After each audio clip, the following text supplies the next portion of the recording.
have changed here a little bit today. The snow is getting a little firmer underfoot. Had about, I don't know, 150 kids up here that were all running the hill at one time, and that kind of firmed it up. So I'm not sure exactly what we got on that one. On this next rundown, I'm going to try to be a little more basic. Probably doing a toe side and heel side slip. And we'll see how it goes, and then hopefully Ted will come out and make a run on the me mode on this 360, and we'll get some good development for some great pictures.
Any smaller.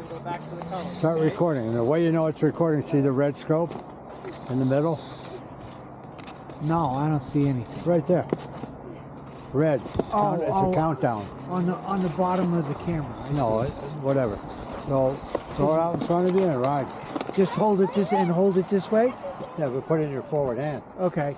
Yep. Jump and go. Watch your end. Watch your end. Hold it out there. No problem.